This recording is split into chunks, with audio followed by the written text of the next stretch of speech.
Good morning and welcome to the Senate Committee on Commerce and Labor on a very special Thursday edition. Madam Secretary, please call the roll.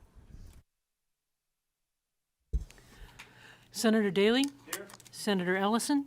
Present. Senator Flores. Present. Senator Lang. Senator Rogish. Senator Scheibel. Senator Steinbeck. Here. Chair Pazina.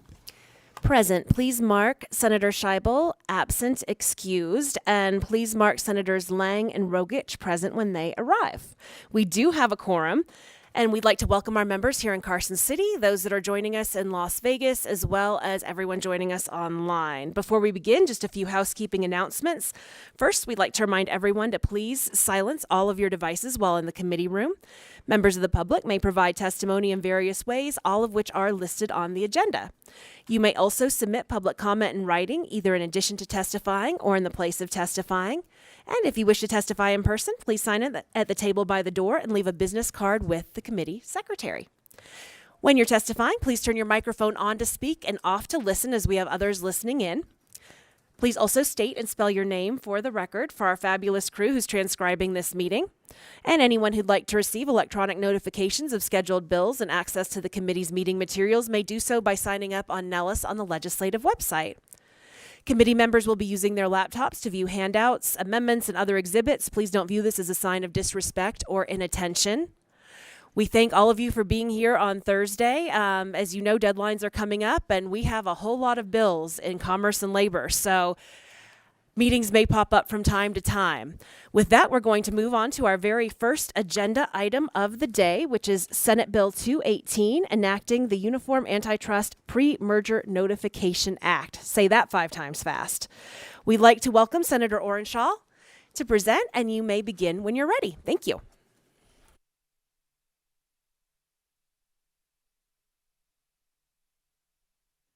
Good morning, Chair Pazina, members of the Senate Commerce and Labor Committee.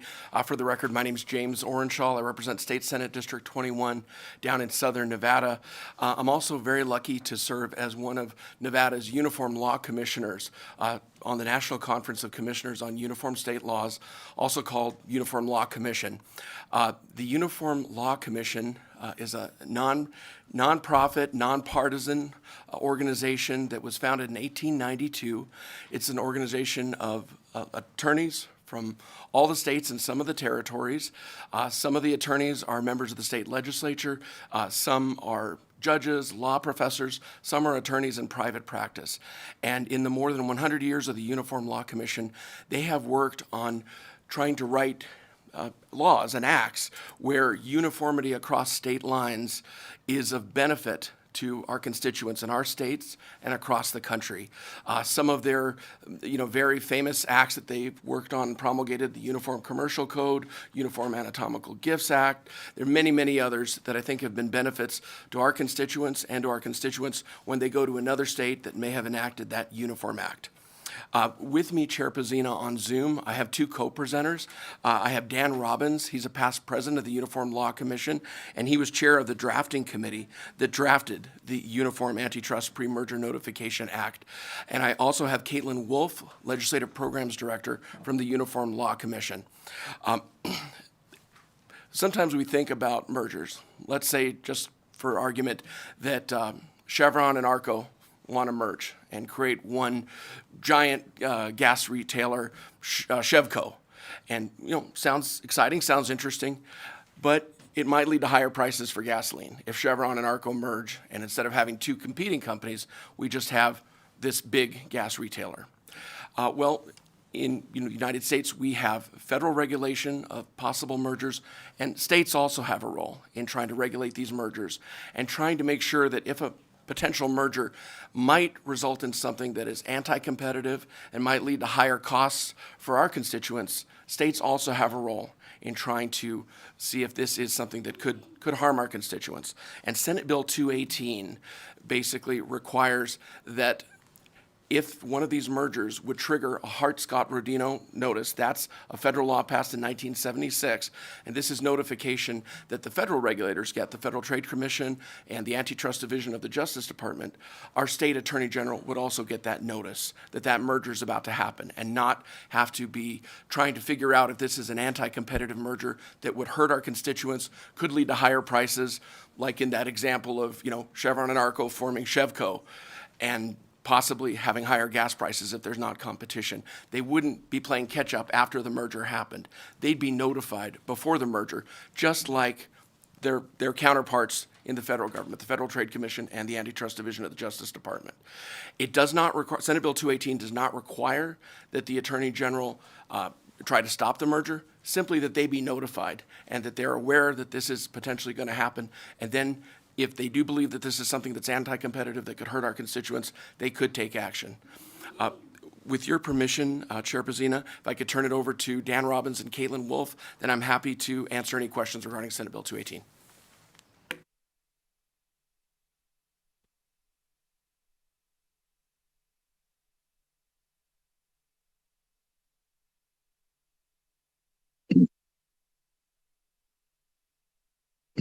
Mr. Robbins, Great. begin when you're ready. Thank you. Very good. Thank you, Madam Chair. Thank you, members of the committee. As the senator said, I'm the immediate past president of the Uniform Law Commissioner. I'm a commissioner from California, your neighbor. I've also practiced antitrust law for almost 35 years now. I started, very first job was at the California Attorney General's office on a merger between Lucky and Alpha Beta, two big supermarkets you might remember from many years ago. I've also spent about 25 years counseling some of the larger companies in America on their mergers and acquisitions transactions. So I've been on both sides of the fence here. As the senator said, the way it works today is that both the states and the federal government have equal ability to enforce the federal merger law, the Clayton Act. The problem is the equality ends there. The federal government receives the Hart-Scott-Rodino filings that were mentioned. That is a form and a lot of detailed information that gives the federal government almost all the information it could want or need to analyze whether or not a merger is going to harm consumers or not. And it also serves as notice. The problem we have is that while the states have the same right, Nevada has the same right to enforce the federal merger law, Nevada may not find out about the merger for 3-6 months or more. It doesn't receive any notice. It doesn't receive this information. So what often happens is a state will learn about the merger later in the newspaper and sit back and say, oh my goodness, this is the new Chevco, what the senator mentioned, and I might want to have a look at that to make sure that my consumers are properly protected. What the state then needs to do is issue subpoenas and engage in litigation with the parties, spend the taxpayers' money to get information that it already could have under this bill. That process doesn't help businesses either. When you're a business that wants to complete a merger, you've already told your board of directors this is a great idea. You're eager to prove to your shareholders you can produce value for everybody, including them, by completing the merger and starting up the new company. The last thing you want is to have a state or a group of states come around 6-9 months after you think the deal is closed and say, hold up, I've got problems, concerns, and that can actually lead to litigation and great uncertainty. So this bill is intended to fix that informational asymmetry, to fix these problems. What it requires is that if you're a business and you're engaged in a merger that's more than $126 million, and thus you have to file these federal forms we mentioned, that you share a copy of those forms with the Nevada AG if one of two things is true. One, your principal place of business is in Nevada, or two, you've got more than $25 million of net sales in Nevada. And the reason for those two criteria are we want to be sure that Nevada knows about deals that have an impact on Nevada. So, for example, if there's a merger between two retailers in Maine, it's probably not going to be of interest to Nevada, California, Colorado. It's probably going to be of interest to Maine. So, Maine would get those filings. So we're trying to make sure you get information on the deals that matter most to Nevada and its citizens. Importantly, these filings remain confidential. So Senate Bill 218 has the same confidentiality protections that the federal HSR Act has for the federal agencies. So you're on you have the equal position in terms of the information you get with our federal friends, and you have the same obligation that they do not to to safeguard this information so that it doesn't end up prematurely in the newspaper, and that can lead to some problems that I'm glad to explain if the committee is interested. And then finally, the bill prohibits charging fees for merely accepting the information. This isn't a tax. It's not a fee. It's not intended to do anything like that. This is very important to businesses. They don't want to pay fees to the federal government and to the 50 states and territories for filing the same thing. I think that's reasonable. So that's sort of it in a nutshell. And as the senator said, this act doesn't force the state to do anything. The AG, let's say there's a deal that impacts Nevada, you'll get the notice the same time the federal government does. You'll get the same information. At that point, it's completely up to the Attorney General. They can ask the parties for more information. They can determine the deal is fine. They don't have to do anything. That's just trying to, if they want to do something, to give them the capability and the information they'll need to take next steps if they desire to. So that's sort of it in a nutshell. I'm happy to answer any questions. And we obviously strongly support the bill.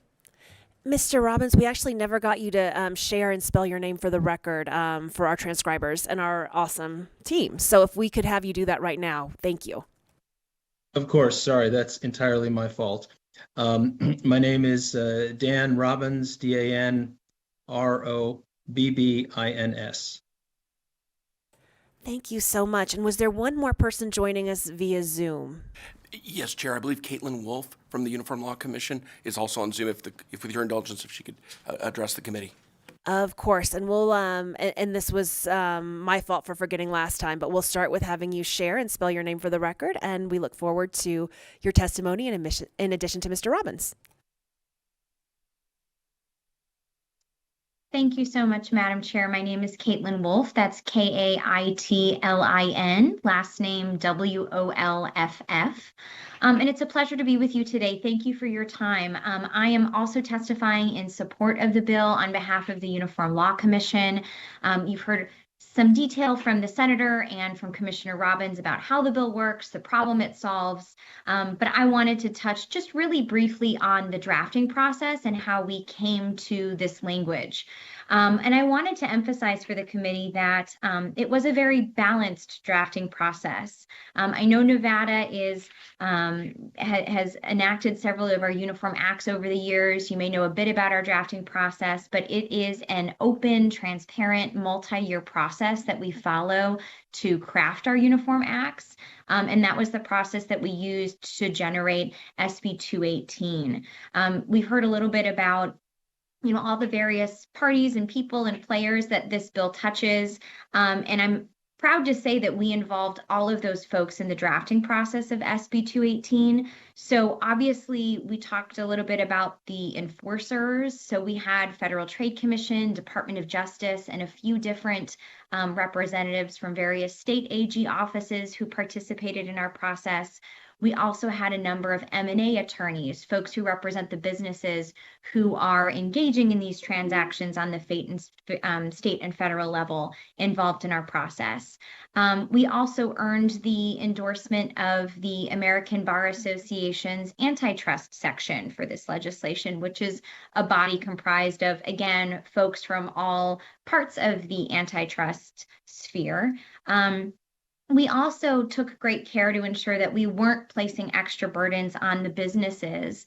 We wanted to add another tool to the AG's toolkit with this bill, but we carefully crafted our confidentiality provisions, as well as the rest of the bill to ensure that we weren't going to be charging extra fees or weren't going to be requiring extra new paperwork from businesses as we go to implement this bill. And now, as a result, we have earned the support of the National Chamber of Commerce. We've also had support from several other state chambers. So just wanted to ensure you it was a balanced drafting process for the bill. And of course, the Uniform Law Commission is in strong support. I would also be happy to take any other questions the committee has. So thank you for your time. Thank you, Chair James Orenshaw, Senate District 21, for the record. I did also want to point out that in 2021, the Nevada Legislature enacted a requirement for notification for certain healthcare companies and group practices that's codified at 598.400 that requires that Hart-Scott-Rodino filing be sent to the Attorney General. So this is being done for that small sector of the economy already, and this would expand it to a larger sector. And then the last thing I wanted to mention, there is an amendment proposed by the Nevada Resort Association. Had the chance to talk to them, and I do consider it a friendly amendment.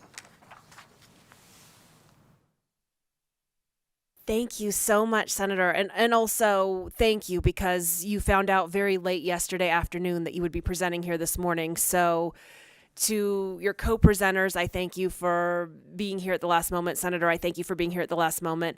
Legal did have one comment in regards to the amendments. And again, I recognize that this was all very last moment that we found out you were coming in today.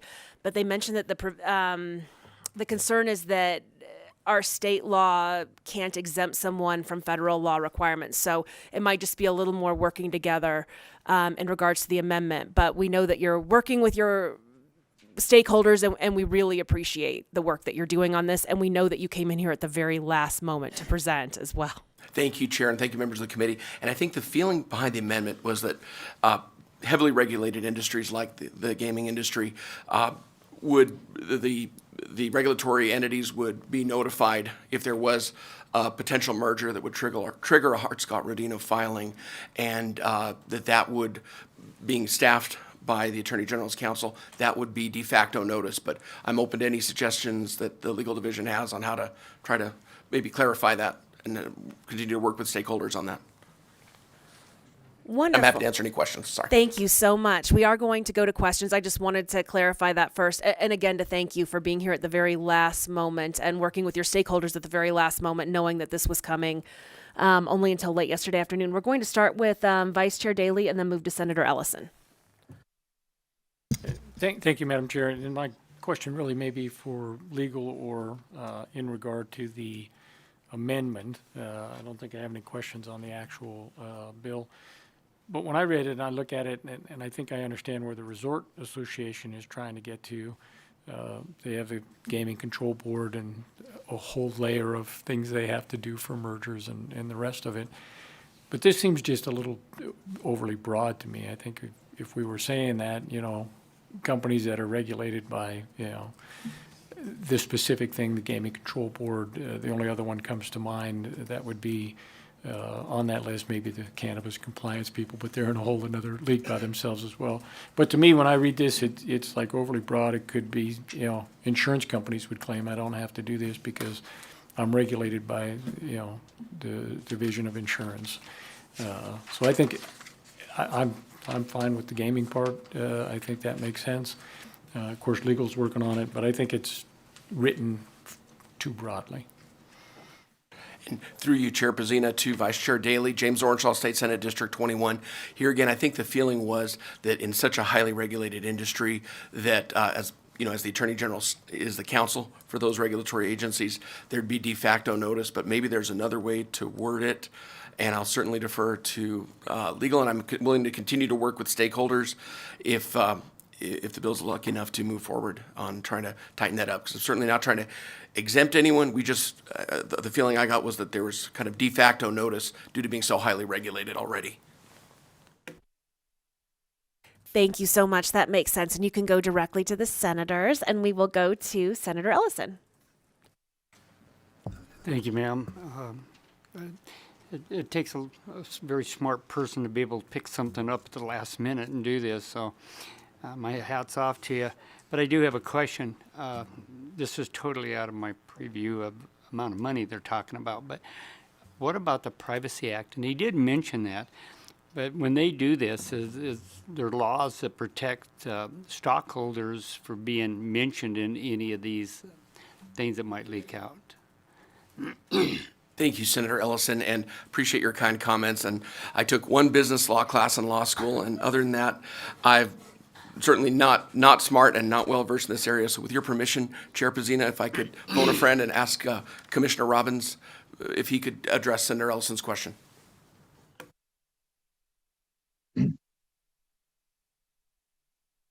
Great, thank you. So yeah, it's a great question, and that's why we have these confidentiality protections in the bill. So the materials that the federal government receives contain lots of details.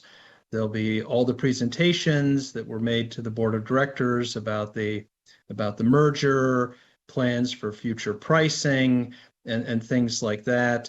And so it was recognized in the Hart-Scott-Rodino Act that we can't have this information plus the information about the individuals, as the senator mentioned, that has to be maintained as confidential. The sole purpose of this filing is to do the antitrust analysis, and that's it.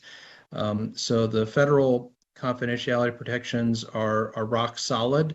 And what we did is, rather than reinvent them, we just borrowed them. So we have the same robust protections for the privacy of everybody who's involved in the process and for this information.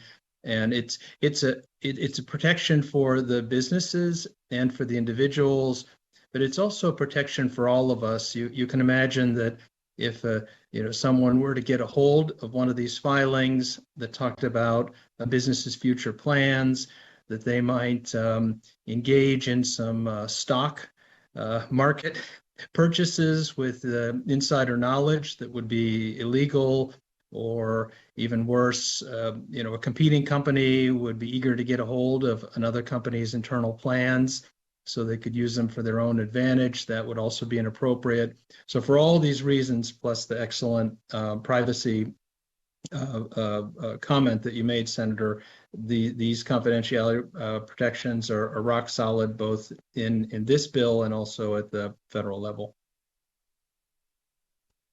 Thank you. And that was Commissioner Dan Robbins for the record to our team. Do we have any other questions? Okay.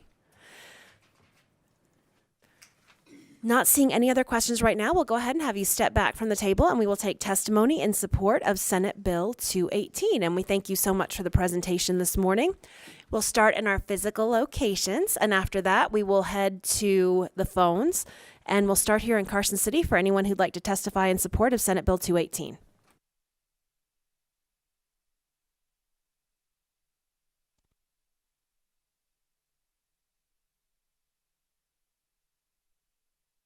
All right, broadcast. Let's head to the phones on Senate Bill 218 for testimony and support.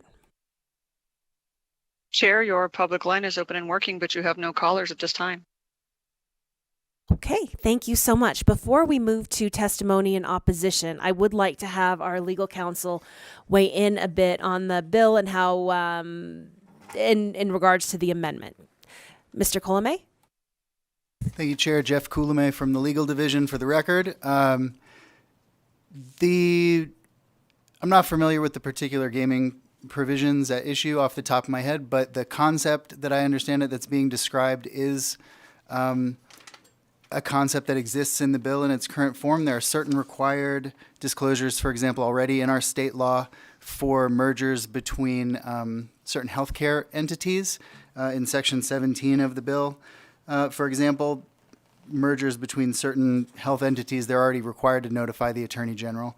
And so in Section 17 of the bill, subsection 2, the new paragraph C, for one of those entities, for one of those mergers where they're already notifying the Attorney General about that, that is deemed to satisfy the requirement to submit this additional notification under the provisions of the Uniform Act.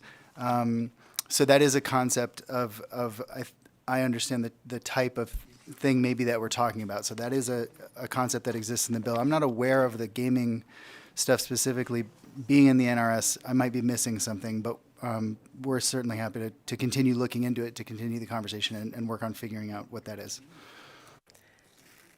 Thank you so much to our wonderful legal counsel. With that, we are going to move into testimony in opposition of Senate Bill 218 in our physical locations, and then we'll go to the phones.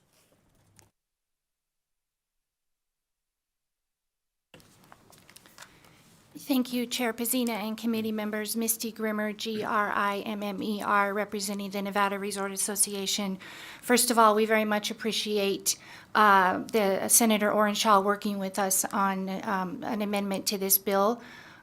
Clearly, it still needs some more discussion. And it's definitely not intended to change any of the federal reporting obligations. So if the amendment has been drafted in a way that puts that in question, that was never the intention.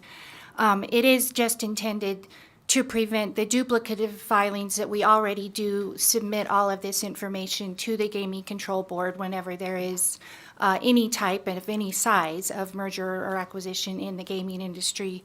And of course, the AG is the AG to the Gaming Control Board, so he already does have access to those filings. But as I said, we're more than happy to continue working with the senator and working with legal staff to get this right or to narrow it down if that's necessary. Thank you. And here's my phone a friend who has all the great answers. Thank you, Chair Pazina, members of the committee, and again, thank you to Senator Orenshaw for working with us on this. The intent of the amendment was to try to capture this process and not be so narrow just to gaming, because there are probably the PUC, there are other things. So I drafted the amendment, so I was just trying to, so there wouldn't be a laundry list of those things. But back to specific to gaming, every transaction, regardless of the size, regardless of whether it has to, there's a Hart-Scott-Rodino filing in Nevada, could be for a bar with a gaming license, has to go through an investigation, applications have to be submitted and has to be approved by the board and the commission. So in a case where the Hart-Scott-Rodino filing has to be made in larger transactions, the Gaming Control Board typically won't even put the matter on an agenda until it clears the waiting period, or the transaction's been cleared, or all of the things that have to be done on the federal level to make the transaction clear have been completed. State regulations, gaming regulations also have provisions on multiple licensing criteria. So the board on any, and the commission on any size transaction can look at multiple licenses to determine whether or not there's an antitrust issue from a state perspective. So we're happy to work with the committee and legal to, if it needs to be narrowed down, but that was the intent of it, just to say if you're regulated, and maybe it has to be that the merger is regulated, we're happy to work on that. There was absolutely no intent, and I don't think the amendment does this, to change anything at the federal level. Thank you, Ms. Grimmer and Mr. Alonso, and we will, I'm sure, have continued discussions and come to a resolution. So thank you both so much. All right, not seeing anyone coming to the table in Las Vegas broadcast, we're going to move to the phone lines in opposition of Senate Bill 218. Chair, your public line is open and working, but you have no callers at this time. Thank you so much. With that, we are going to close testimony in opposition and move to neutral. Do we have anyone who'd like to testify in neutral? It wouldn't be a day if we didn't have you come visit with us.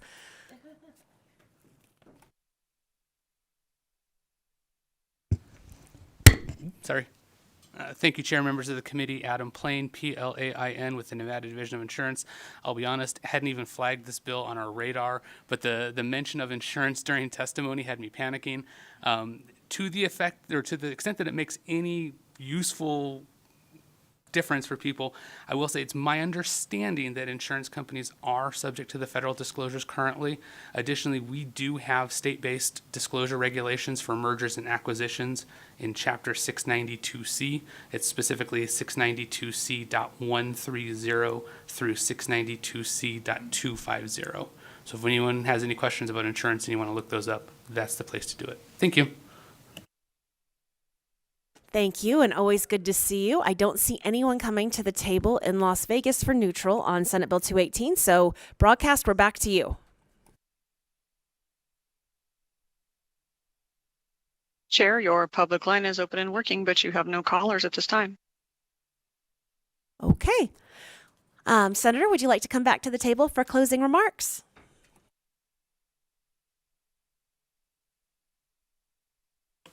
Chair Pazina, members of the committee, James Orenshaw, Senate District 21, thank you very much for taking the time to hear Senate Bill 218. Certainly committed to work with all the stakeholders, see if there's an amendment that addresses some of the concerns. I think the bill has the potential to try to help our state play an active role in protecting our constituents before that merger happens. Again, does not require the Attorney General to take any action. However, they'd be notified if that merger is going to happen that triggers a Hart-Scott-Rodino filing, and if it's something that's anti-competitive that could hurt our constituents, like the Chevco thing where gas prices are raised because there's no more competition. I think that's something our state would be able to get at before the merger happens versus trying to play catch up if the merger happened and there had not been adequate opposition from the other regulators. Thank you very much. Thank you so much, Senator. And with that, we will close the hearing on Senate Bill 218, and we will open the hearing on Senate Bill 352, revising provisions relating to health care. And we will welcome Senator Scheibel and any co-presenter she may have.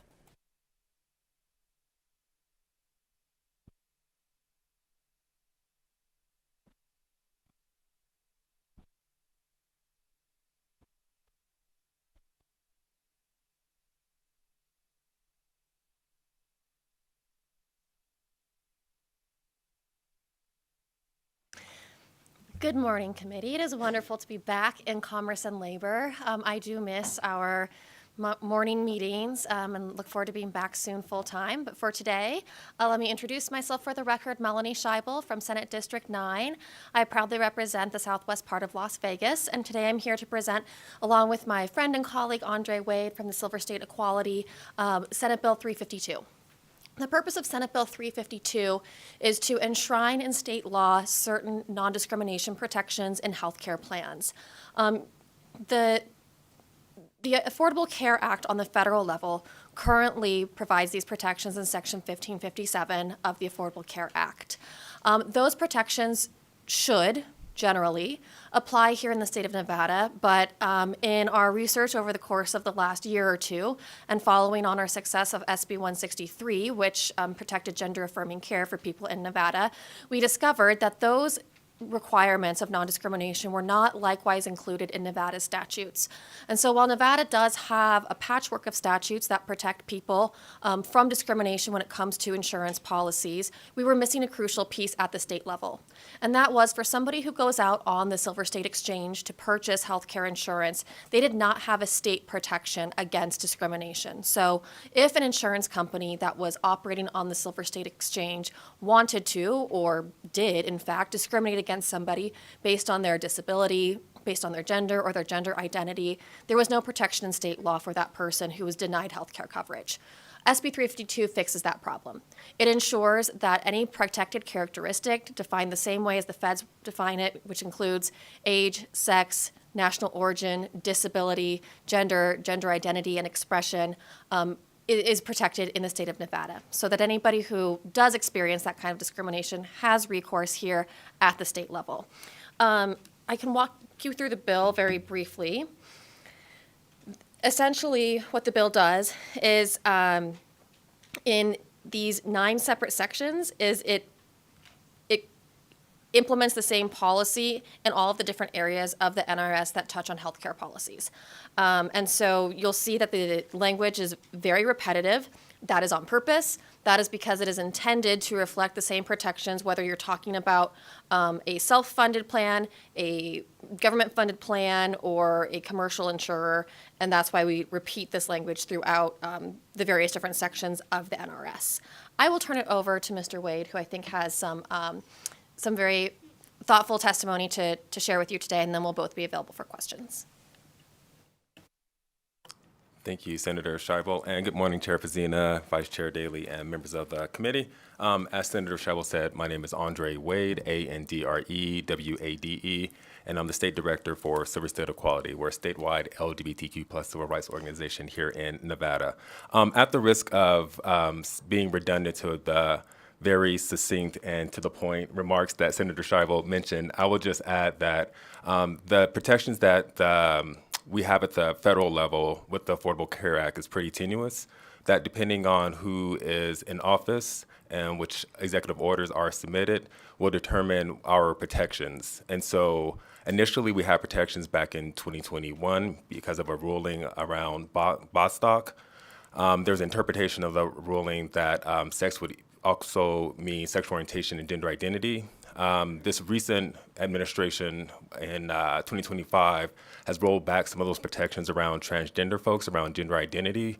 As Senator Scheibel mentioned, we have those protections in the AC Exchange in the state of Nevada. However, sexual orientation is not part of that. So we want to just make sure that regardless of what happens at the federal level, that we have protections in Nevada for those protected classes that are listed in the bill. And that concludes my remarks. Thank you. If I could just add one more thing. I had the pleasure of meeting Mr. Plain this morning, who it sounds like you're all familiar with. And we have been discussing a couple of those nuances with the most recent decisions coming down from the federal level. We may have to make some technical adjustments to the bill to ensure that we account for the latest executive orders that are being codified, frankly, to discriminate against LGBTQ people, because we do want to ensure that we're still able to access what few federal funds are left for Nevadans in the healthcare space. But I just wanted to put on the record and let the committee know that we are working with the Division of Insurance. We would be happy to meet with any other stakeholders who have questions or concerns about the language of the bill. I've not been approached by anybody in opposition. Thank you so much, Senator and Mr. Wade and Senator Scheibel. It is wonderful to have you back in Commerce and Labor, and we look forward to when that happens on a full-time basis. But in the meantime, do we have any questions from the committee? We'll start with Senator Ellison and then Senator Daley. Thank you. I'm not sure who could answer this, but has there ever been a case, it seemed like there's so much protection out there that you can't discriminate against anybody, or no matter what it is. Is there cases out there that has discriminated? I don't know. And Mr. Wade, maybe you could answer this. Andre Wade, Senator Scheibel. Andre Wade, for the record. I don't know of any cases where there have been claims filed for discrimination. However, we want to ensure that those claims aren't made and that it's a preventative measure.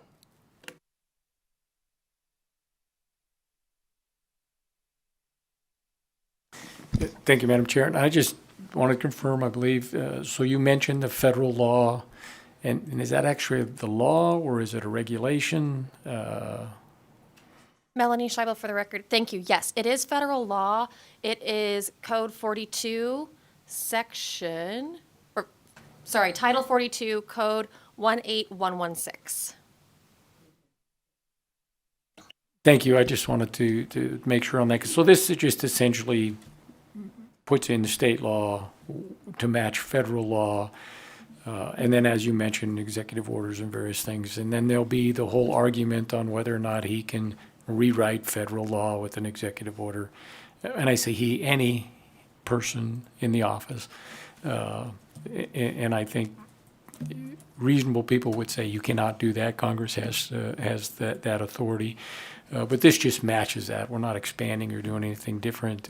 We're just making sure people are not discriminated against under existing law. Melanie Scheibel, for the record, that is correct. And the way that the federal statute is structured, it references the Civil Rights Act, Title IX of the Education Amendments, and the Age Discrimination Act. So instead of referring to those federal codes, we've just taken from those federal codes or those federal laws the different protected classes, including gender and gender identity, to put into the Nevada statute. But yes, you are correct, Senator.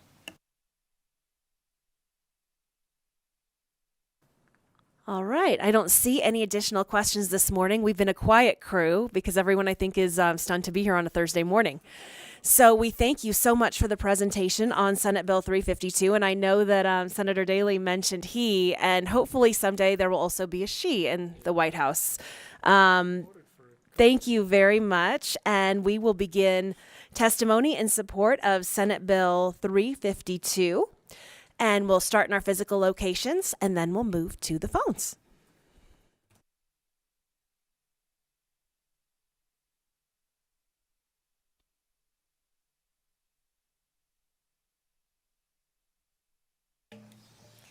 Good morning, Chair Pazina, Vice Chair Daley, and members of the Senate Commerce and Labor Committee. My name is Jacqueline Nguyen, Nguyen, and I represent the Nevada State Medical Association.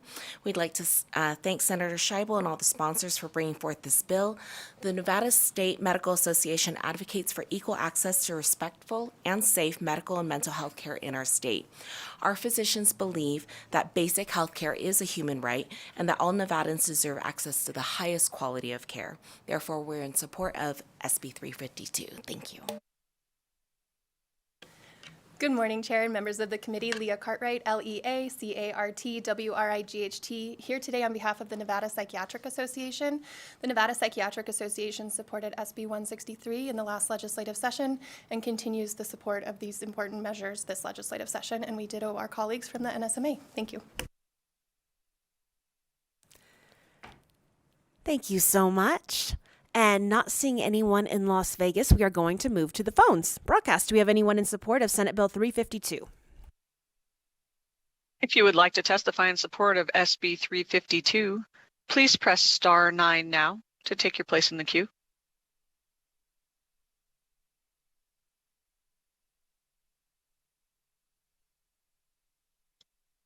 Chair, you have no callers wishing to testify at this time. All right. Thank you so much, Broadcast. With that, we will open testimony in opposition of Senate Bill 352 in our physical locations.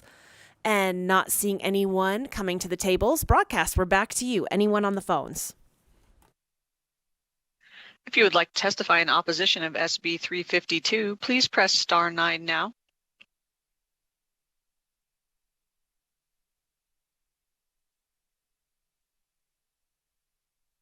Chair, you have no callers wishing to testify in opposition at this time. Thank you so much, Broadcast. We are going to move to neutral now on Senate Bill 352, and I would expect nothing less, Mr. Plain, than to see you up at the desk. Thank you, Madam Chair, members of the committee. Adam Plain, Plain with the Nevada Division of Insurance. I apologize for not having written testimony. I was a little unaware. So I might beg your indulgence to possibly exceed my allotted 2 minutes by the slightest amount. As Senator Scheibel mentioned, the state currently is relying on federal law to enforce several non-discrimination provisions. So to the extent that the legislative body wishes to enshrine those in state law, that wouldn't really affect our enforcement. We would just be relying on 2 sets of identical statutes at that point. The senator also mentioned that she's been in contact with us. We've had some discussions, wanted to elaborate slightly on the items that we're discussing related to Senate Bill 352. The first one is there's some language that's used in this bill and many others this session where it's accidentally confusing 2 terms, one of which is policy of health insurance and the other is health benefit plan. A health benefit plan is a term defined at NRS 687B.470, which is typically what we think of when we think like our major medical insurance. Policy of health insurance is inclusive of those policies plus many others: standalone dental, standalone vision, supplemental policies, pure indemnity policies. So one of the discussion items is that term policy of health insurance, depending on the bill sponsor's intentions for the bills, may be better off being amended to health benefit plan. The second item is related to the definition of a protected characteristic. We note that for health benefit plans, those major medical insurance items, typically they can only rate based on 3 factors, right? Where you live, whether you use tobacco or not, and your age. So if age is a protected characteristic for health benefit plans, then age can't be a rating factor anymore, and health insurance rates would then only vary based on where you live and your tobacco usage status, which if you're 64 years old, probably a good deal. If you're 21 years old, probably not so great a deal. So we're working through that item as well. The third one has been alluded to and discussed here. On March 10th of this year, the Centers for Medicaid and Medicare Services did issue a proposed market stabilization rule. That market stabilization rule would change the Federal Register to comply with Executive Order 14187, which prohibits federal, what's the word I want to use, federal usage, I can't think of the right term for what they call quote-unquote sex trait modification. The market stabilization rule explicitly bars sex trait modification treatment as an essential health benefit item. This has a few ramifications. One, sex trait modification services can still be offered, but they can't be counted as essential health benefits. That means that services for sex trait modification cannot be or are not subject to the lifetime and annual benefit limits that essential health benefits typically have. Cost accumulators such as your copay, your deductible, your out-of-pocket maximum for those services do not count. And more importantly, or I guess not more importantly, but as importantly, from a state standpoint, because we would still have the gender services mandate on the books in Chapter 689A, the proposed market stabilization rule explicitly states that the state would be subject to federal defrayal for the cost of those mandates. This is a proposed rule currently, but we do expect the rule to be finalized as proposed at the end of the comment period, I believe in 30 days or 60 days. So those are the 3 items that we're working with the bill sponsor on. If there are questions, I'd be happy to follow up.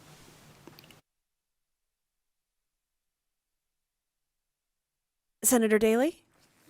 Thank you, Madam Chair. Can you explain deferral on what that consequences or what the impacts would be subject to federal deferral, you said? Certainly, Senator Daley. For the record, Adam Plain. So under federal defrayal provisions, if the state mandates a benefit that is not part of the state's essential health benefits package, and so it raises the cost to consumers in the individual market who purchase qualified health plans through the exchange, the state is liable for the additional premium costs, either to consumers to reimburse them for those costs or to the insurers who issue their plans on behalf of consumers. So if a benefit mandate, for example, were to raise premiums by $1 per member per month, we have approximately 100,000 people purchasing QHPs through the exchange. So that would cost the state would be liable for $1.2 million of additional cost, either directly to consumers or to the insurers on consumers' behalf. Okay, thank you so much, Mr. Plain. Seeing no one else coming to the tables in our physical locations, we are going to move to the phones in neutral on Senate Bill 352. If you would like to testify neutral on SB 352, please press star 9 now to take your place in the queue.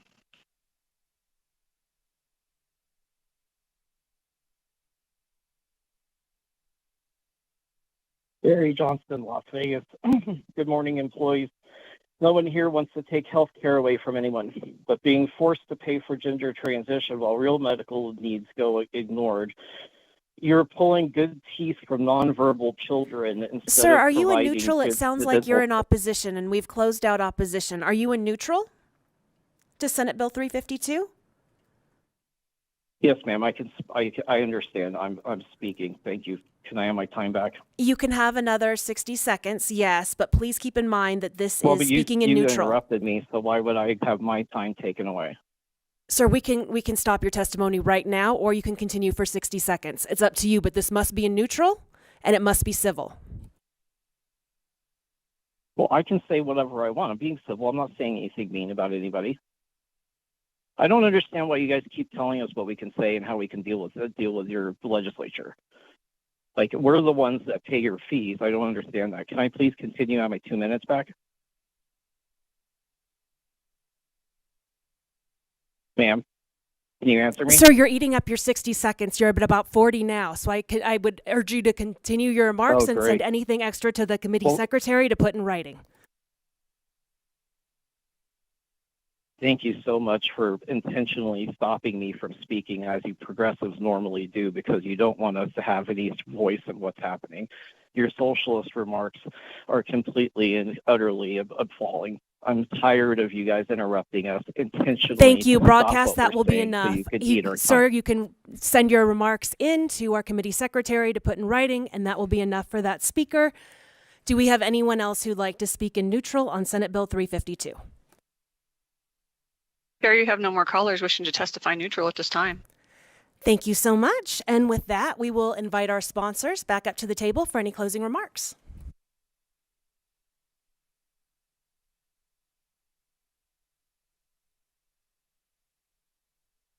Melanie Scheibel, Senate District 9 for the record. Thank you again so much for your time this morning. Mostly I just wanted to come back to the table in case there were any questions based on Mr. Plain's testimony. I do appreciate, again, he spent time with me this morning explaining how the executive order is going to be codified and the implications that might have, not just for this bill, but for healthcare across Nevada. To be frank, I think it could be kind of devastating for us here in Nevada if the federal mandates or the federal executive order turns into a codified policy that prevents us from covering the care that we have already been covering for years here in Nevada, and we become responsible for the costs that the federal government has been covering for decades, frankly. And so I'm so appreciative to Mr. Plain for working with me to understand that issue, and I think that it will expand beyond just this non-discrimination policy, but to a lot of different policies that we've been implementing over the last 10 to 20 years to increase healthcare access for Nevadans. And I'm committed to working on understanding that policy better, developing solutions here in the state of Nevada that we can implement to protect healthcare for Nevadans. And again, happy to answer any questions based on that additional information that you all just received. Okay, it doesn't look like we have any additional questions based on Mr. Plain's discussion with you, but we look forward to hearing the results of that, and we thank you so much for the presentation on SB 352. And with that, we will close out that bill presentation, and we will open our hearing on Senate Bill 354, revising provisions relating to health insurance coverage of prescription drugs. We'll welcome Senator Stone and any co-presenters. Thank you.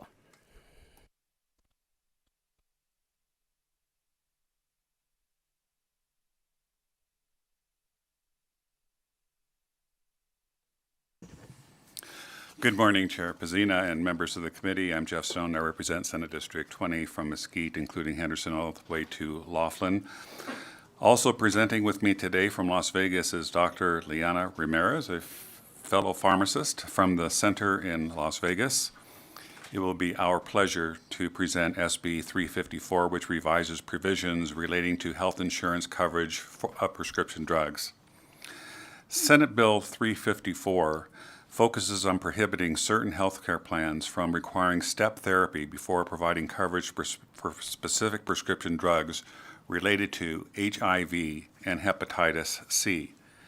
This is a patient and public health-focused measure intended to remove barriers to end the HIV epidemic and reduce the prevalence of hepatitis C. Step therapy is a medical management technique that requires a patient to try one medication and fail on that medication before they can try another. This is simply not an appropriate thing for patients to face in the realm of significant diseases like HIV and hepatitis C. It's bad for them, and it's bad for public health. For example, with HIV, science tells us that persons who are actively infected with HIV cannot transmit HIV to another person when the virus is effectively suppressed by an effective HIV treatment.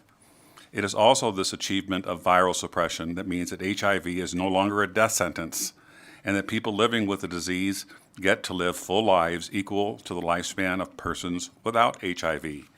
To try and fail in this context is one of two things. In the first case, for a person who is being treated with these medicines, the person loses viral suppression when they fail on their treatment and is able to transmit the disease to someone else.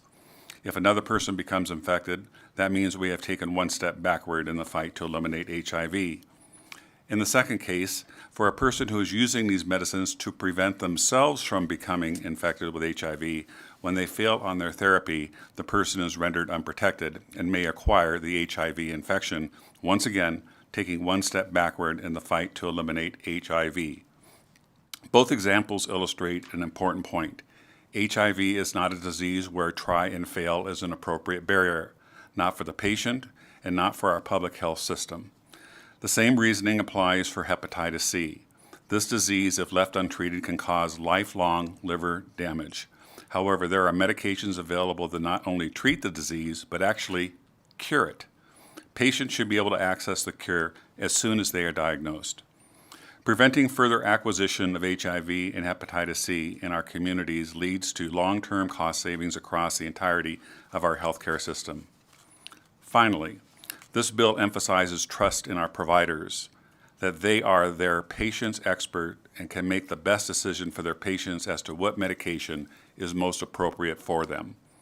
For example, a provider might choose to put their patient on a long-acting injectable medication where they only need to receive the injection once every month or two because they know that their patient will be non-compliant with a daily pill.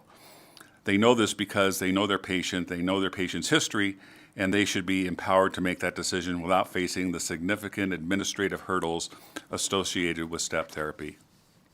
I'll now provide a brief overview of the bill. Section 1 through 7 eliminates the ability to use step therapy as medical management technique for HIV and hepatitis C treatment and prevention for health insurers. And Section 8 eliminates the ability of step therapy to be used as a medical management technique for HIV and hepatitis C treatment and prevention in Nevada Medicaid. With the Chair's permission, I will now turn the presentation over to my colleague, Dr. Leanna Ramirez, who is in Las Vegas. Good morning, Chair Pazina and members of the committee. Thank you for the opportunity to testify in support of Senate Bill 354. My name is Dr. Leanna Ramirez, Leanna-Ramirez. I currently serve as the Chief Clinical Officer at the Center in Las Vegas. I've dedicated my career to expanding access to healthcare, particularly in the LGBTQIA+ community and other marginalized communities as well. Today, I speak in strong support of SB 354, which seeks to eliminate step therapy barriers for medications used in treatment and prevention of HIV and hepatitis C. As Senator Stone stated, HIV and hepatitis C are not conditions where a try and fail approach is appropriate. Requiring patients to fail on less effective medications before accessing the treatments prescribed by their healthcare providers is both medically unsound and dangerous to public health. HIV remains a significant public health challenge in Nevada. As of 2022, our state ranked 5th highest in the nation for new HIV diagnosis, with 20 new cases per 100,000 people. Clark County alone accounts for more than 80% of those new diagnoses. Timely access to appropriate HIV treatment is critical. Modern antiretroviral therapies allow people living with HIV to achieve viral suppression, meaning they can no longer transmit the virus. Effectively, this turns treatment into prevention. Delays in accessing these medications due to step therapy requirements risk viral rebound, increased transmission, higher resistance, and more lives affected. I want to share the story of a remarkable young woman who came to us for care. She had acquired HIV through a traumatic experience of gang rape. Every single day, taking a pill to manage her condition forced her to remember and relive that moment. An inescapable reminder of the past that weighed on her mental and her emotional well-being. When the long-acting HIV medication became available, this changed her life. No longer did she have to face that daily trauma. Instead, she could receive her treatment once every 2 months and move forward without that constant reminder.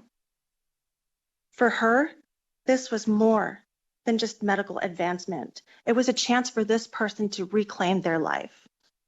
Step therapy restrictions would have denied her this opportunity, forcing her to endure unnecessary psychological suffering.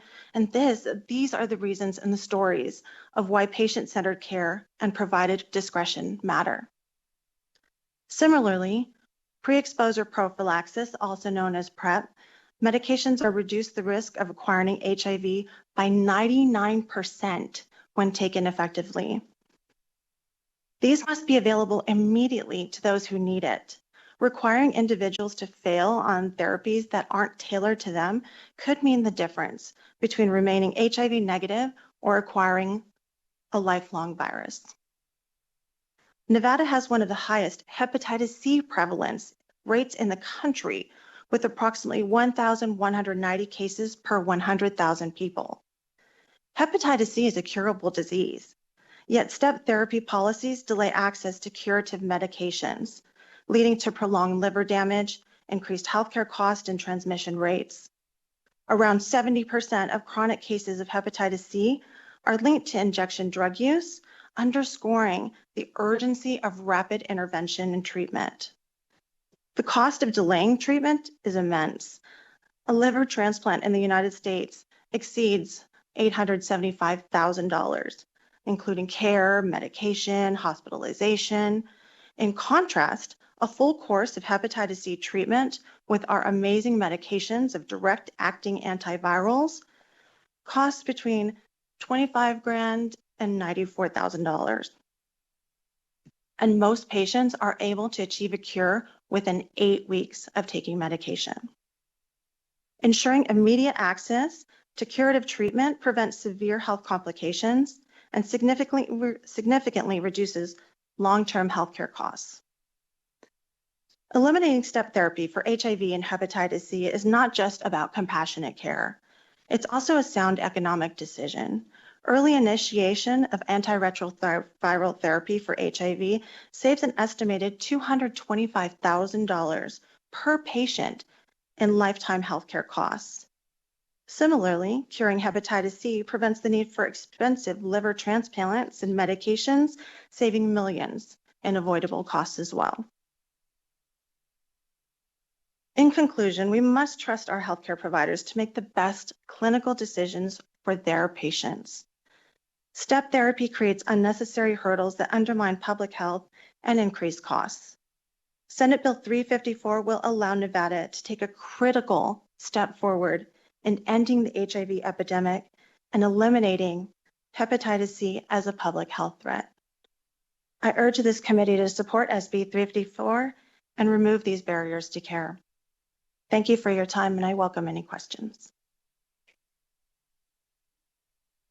Thank you, Dr. Ramirez, for your wonderful testimony, and we are available for any questions that the committee may have.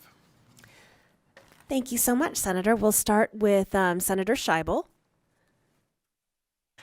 Thank you so much, Chair, and thank you both for this presentation. I think that I have a lot of thoughts and feelings on step therapy, but I'll just limit my question to step therapy for HIV, because I think what is so impactful about this policy is that the treatment becomes the prevention. While I've supported bills to eliminate the requirement for step therapy and cancer treatments, for example, we're not worried about people spreading cancer to other people when they're not undergoing treatment. And so I'm wondering if you guys can speak a little bit to the cost. I was alarmed by the statistics you shared of the number of new cases that we see in Nevada every year of HIV. And I'm wondering if you can speak a little bit to the cost to the state every time we have a new diagnosis. Ramirez? Certainly. So for any new diagnosis, we, of course, get them into care. We do an entire baseline of laboratory results. We want to start them on a rapid start regimen. While I do not have the specific numbers in front of me, it is fairly large for these patients starting on that day one. And that's not only the cost for our clinical, but imagine the cost for psychological. Imagine the cost for the social aspects. With a new diagnosis, a lot of times patients don't know how to explain this to their family and friends, and let alone starting medications. What we have seen historically is that these patients are being denied access to the latest and the greatest and the most amazing medications that are out there. And they're being forced to try some medications that are maybe not so strong, that are not so effective. Through the course of HIV, and starting in the very first day, our medications had serious side effects and very intense toxicities that were associated with them. And how wonderful it is that we live in today's world where we can take a pill every day with very minimal side effects that doesn't really have any interactions, and we can have our patients live normal, healthy lives. So the key is getting them started on medication right away, having them help them understand what this diagnosis means and what is their responsibility in their healthcare. And we make sure that happens and it gets connected to care. So it sounds to me like you're suggesting that it's probably a lot less expensive to bump up somebody who's just been diagnosed to a more expensive medication, but more effective medication. That would be less expensive than keeping that person on the less effective medication and allowing them to, spread infection to 2, 3, 25 more people, right? Absolutely. And the medications that aren't in the latest and greatest, again, they have side effects. So we're looking at more patients coming in more often. We're looking at patients potentially not taking that medication. And that's all comes with time and money spent in our healthcare system. Whereas if we can start with something that's specific for our patient, we have all the information, we have all the diagnosis, we have it all right there, and we can start with something great and set them off on a fantastic journey where they don't have to question their medication. They don't have to question, how am I going to take this if I have to take this with food and I can't afford food? What's going to happen to me? So yes, absolutely. There's a lot of consequences that come with giving patients subtherapeutic medications. Senator Ellison, did you have a question? Yes, ma'am, thank you. And I agree with my colleague. What we're trying to do is prevent where it doesn't spread. I think that's the most important thing. If we can stop a disease, we should do everything we can. But I remember a long time ago, I don't know if it is now, that it used to be the people in the bars and that worked in bars and brothels or whatever had to take the shots to stop from hepatitis C, where they couldn't spread it, break glass, or cut themselves or whatever. Is that process still going on that they have to do if they're in that kind of business? Thank you for the question, Senator Ellison. As I mentioned earlier, or we mentioned, about 70% of the cases of hepatitis C are due to illicit hypodermic drug use. So once you get that diagnosis, this is one of the marvels of medicine today, is we actually have a cure for hepatitis C. As opposed to controlling the virus in HIV, we can actually make somebody where they don't have any virus at all. And especially with the long-acting injectables, we don't have to worry about compliance and then somebody, not taking their medication and then having viral loads and then spreading the disease. but we actually have a cure for hepatitis C today. And it's an oral treatment that within 8 weeks, as Dr. Ramirez said, somebody's actually cured. Okay. Thank you very much. All right. Any further questions from the committee? Okay. Thank you so much for your testimony and your presentation on Senate Bill 354, to yourself and our doctor joining us. And we are going to begin testimony in support of Senate Bill 354. And we'll start in our physical locations and then move to the phones.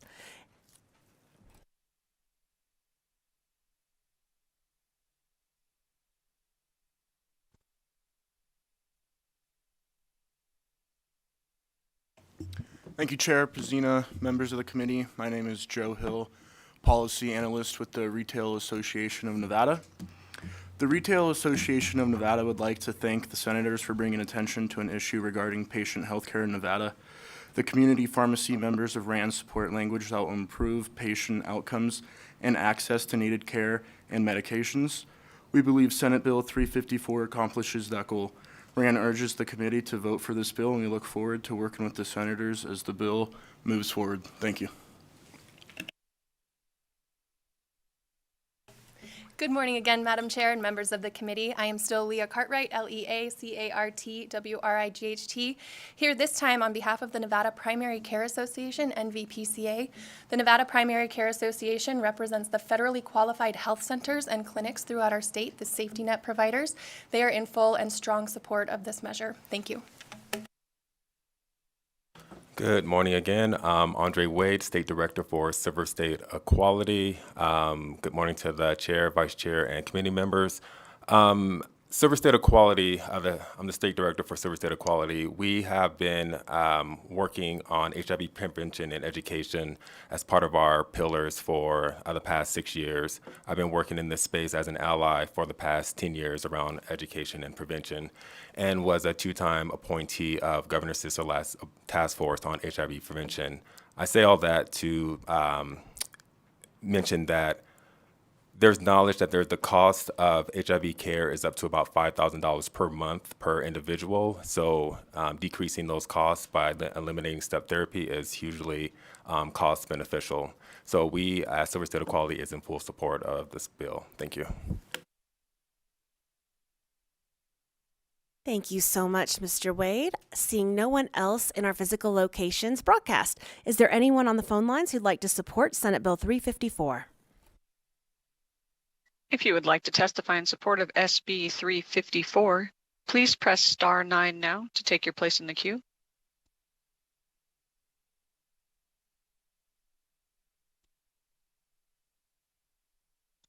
Chair, you have no callers wishing to testify at this time. Thank you so much, broadcast. All right, we will go to testimony in opposition of Senate Bill 354, and we'll start in our physical locations and then move to the phones.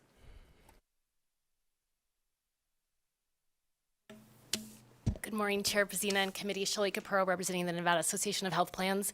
And I want to thank you for the opportunity to comment. We had a first meeting with Senator Stone yesterday, which went very well, and we are looking forward to having continued conversations. But as the language is now, I just wanted to give some perspective from our viewpoint. We appreciate the opportunity to express concerns to SB 354, but look forward to collaborating further with the sponsors. Currently, the bill prohibits carriers from requiring step therapy for prescription drugs and HIV prevention treatment, as well as hepatitis C treatment. Prescription drugs are an important part of medical treatment, and carriers rely on several methods to encourage enrollees to use therapeutically equivalent drugs when appropriate to enhance safety, improve quality, and control costs. Step therapy is one of those methods. These programs foster the use of the most effective, least toxic, and least costly medicines for treating a given condition. Specifically, step therapy will cover a proven, cost-effective medication for an enrollee before covering a more costly treatment. Health plans rely on pharmacy and therapeutics committees, encompassing independent panels of doctors, nurses, and pharmacists to develop these programs based on evidence-based medicine. Consumers can appeal the step therapy requirements if the first prescription drug has been tried and is ineffective or is likely to result in an adverse event for the patient. Carriers take such requests seriously and currently review requests on an expedited basis for urgent cases. It is only through these types of systems of checks and balances between carriers, providers, and patients that we offer quality and affordable health care. Instead of eliminating the step therapy process, we look forward to working with you on balanced approaches that keep costs low and provide the appropriate medication to our consumers. Okay. Not seeing anyone else coming to the tables in Carson City or in Las Vegas, we'll move to our phone lines. Anyone who'd like to testify in opposition of Senate Bill 354? If you would like to testify in opposition of SB 354, please press star 9 now to take your place in the queue.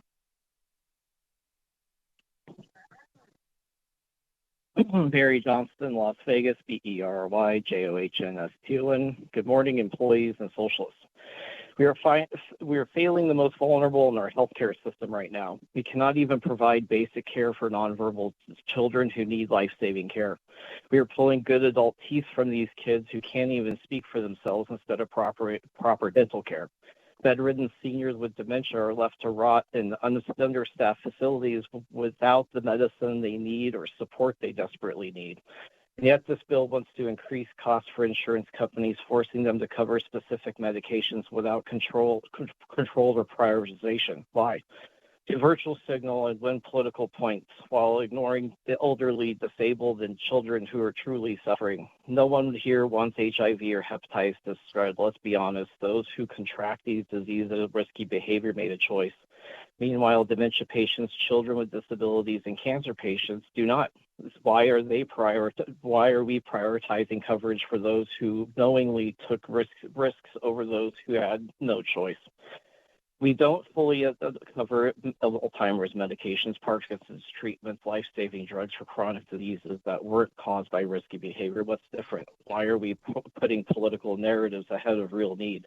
We truly care about public health. Let's start with those who cannot advocate for themselves, the children, the elderly, and those with disabilities. Fix those problems first.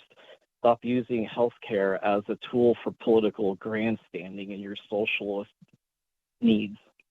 Let's take care of the most vulnerable first. Thank you for allowing me to speak. Broadcast, do we have anyone else on the phone in opposition of Senate Bill 354? Sarah, you have no more callers wishing to testify at this time. All right, we'll close out testimony in opposition of Senate Bill 354, and we will open up testimony in neutral on Senate Bill 354. And it wouldn't be a bill hearing if we didn't see you up at the table.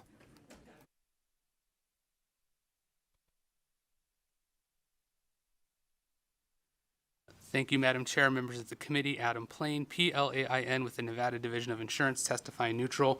I wanted to apologize to Senator Stone. We have not had a chance to speak with him about his bill, SB 354. On the surface of SB 354, Division has no issue with the removal of the step therapy language. It doesn't trigger defrayal items or whatnot.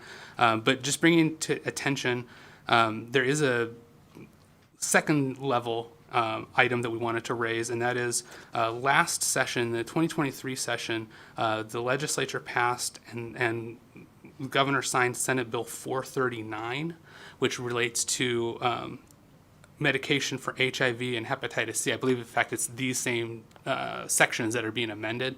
The division did analyze SB 439 as triggering federal defrayal provisions, and those have been in effect for plan year 2025. So we just raised the thought that we have no data indicating what utilization will look like in the absence of step therapy, whether it will increase costs because consumers go to more expensive medications, whether it will decrease costs because it will result in better outcomes. We have unfortunately no way to predict that, but to the effect that it does potentially increase costs, we are already in a defrayal situation. Silver lining, The Division of Insurance is in the process of updating our essential health benefit benchmark plan through the Centers for Medicare and Medicaid Services. If that update is successful and includes the mandates from Senate Bill 439 related to HIV and hepatitis C medications, that will go into effect hopefully for plans issued on or after 1/1/2027. So if it's the pleasure of the bill sponsors and the committee, a potential solution, if you think that there may be adverse effects, would be to delay the effective date from January 1/26 to January 1/27, because these medications would then be part of the essential health benefits package and would not be subject to the existing state defrayal provisions. If you have any questions, I'd be happy to answer. We do have a question for you from Senator Lang.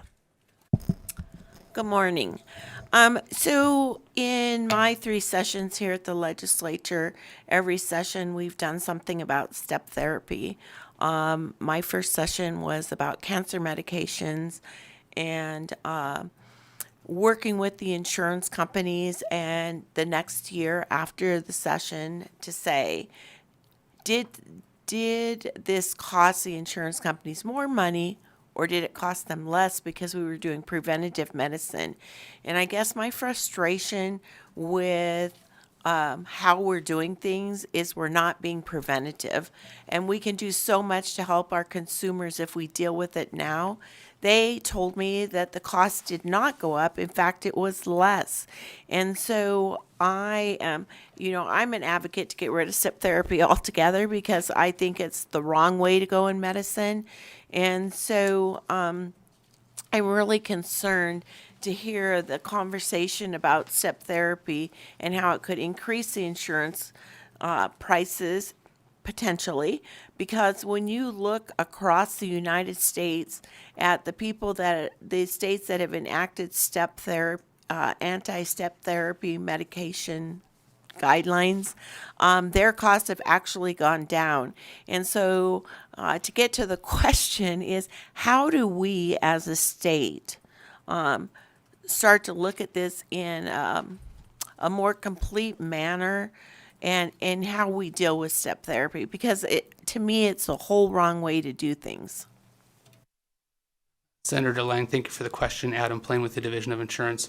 I want to reiterate, the division's position is not that it will increase costs. Right? We don't know. We've heard both arguments. We've seen some empirical data indicating that costs do go up. We've seen some empirical data that say costs don't go up. My testimony today was really just meant to say we don't know. I think going forward, when the state's all-payer claims database comes online later this year, that will give us access to much more robust data on actual utilization trends. And so we'll be able to more accurately see what the retrospective utilization has been. The prospective utilization projections are always going to be difficult. I can say, for example, for Senate Bill 439, our independent actuary missed their initial projections by a factor of 10. They extremely over-predicted the increased utilization as a result of that bill. And once we started getting first quarter utilization data, it came in much lower than expected. Now, it still increased costs, but the utilization wasn't to the degree we expected. I don't know that we're ever really going to be able to fix that issue on the projections. Okay. All right. Thank you so much. We'll go ahead and have you step back. And I don't see anyone else who's here to testify for neutral in our physical locations. Do we have anyone who'd like to testify in neutral on Senate Bill 354 on the phone lines broadcast? If you would like to testify neutral on SB 354, please press star 9 now to take your place in the queue.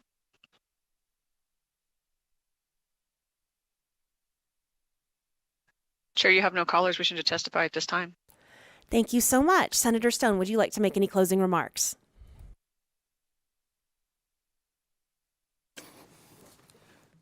Thank you, Madam Chair and committee. Thank you again for hearing this bill. And as you all know, I have an open door policy. I'm happy to meet with the opposition and make modifications to make the bill better. I just want to respond to one thing that the opposition was talking about the appeal process for step therapy. Failure is not an option when we're talking about HIV. If somebody is not taking their medication and they have a viral load and they're transmitting HIV, that's another patient that we're going to have to deal with, or they can become the beneficiary of HIV. These appeals take time, and that's more opportunities for more infection to happen. But I'm very happy to meet with the opposition and hopefully come to some consensus and certainly make the environment a safer one for people who have HIV and hepatitis C. In Nevada, we want to prioritize patient health by ensuring timely access to necessary medications without the delay of step therapy protocols. This bill supports patients in receiving the most effective treatment as determined by their healthcare professional. Thank you. Thank you so much, Senator Stone. And with that, we will close the hearing on Senate Bill 354. And we will move to our next order of business, which is public comment.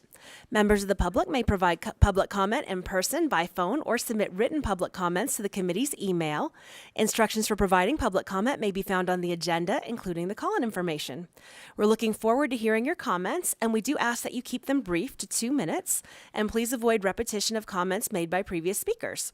Due to time constraints, we may have to move on to the next person who wants to provide public comment. And in such case, we do ask that you send us your public comment in writing to the committee's email address. We also ask that you clearly state and spell your name for the record. I'd also like to welcome some of the students that are here with us during their spring break. It's always wonderful to have you here, and we thank you so much for joining us in the committee room today.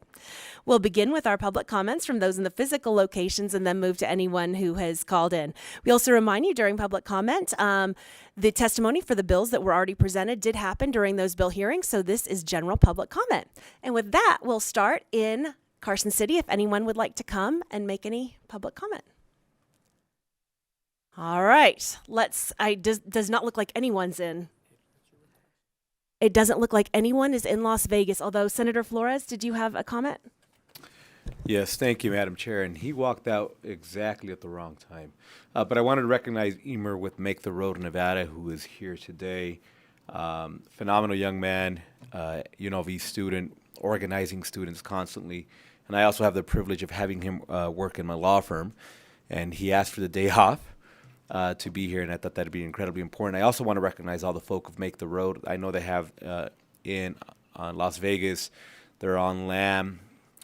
In my district, Senate District 2, they do phenomenal work for marginalized communities.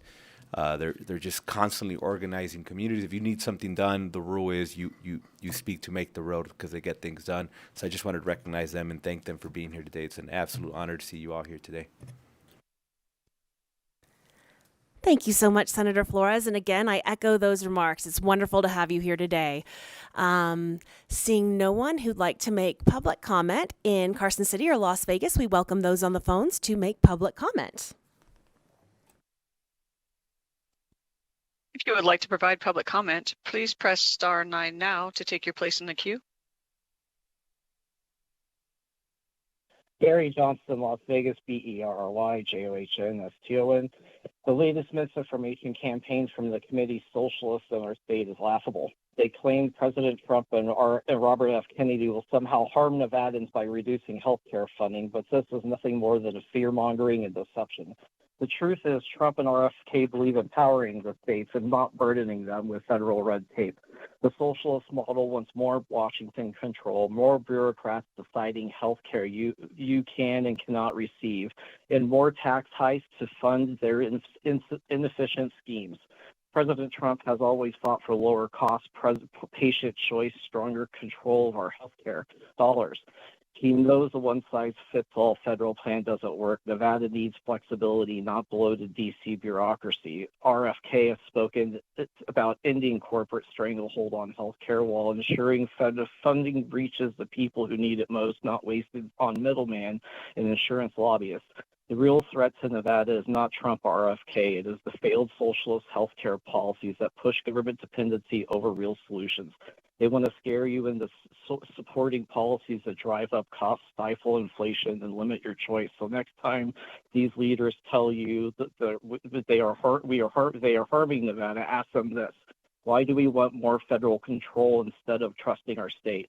Why do they want higher taxes instead of lowering costs? Why do they want to spread lies instead of solutions? Nevada deserves freedom, efficiency, and choice in healthcare, not socialist propaganda. You should stop lying to Nevadans for your own little sound bites to post on social media. Have a good day. Broadcast, is there anyone else on the line? We also do have students in the room, so we do appreciate our civility in the room during public comments, and we especially appreciate having our students. Broadcast, anyone else on the phones? Chair, your public line is open and working, but you have no more callers at this time. Thank you so much, Broadcast. And with that, we will see you back here tomorrow on the 21st at 8 a.m. sharp, because we have 3 work sessions and 4 bill hearings. We look forward to seeing you all. And with that, we're adjourned.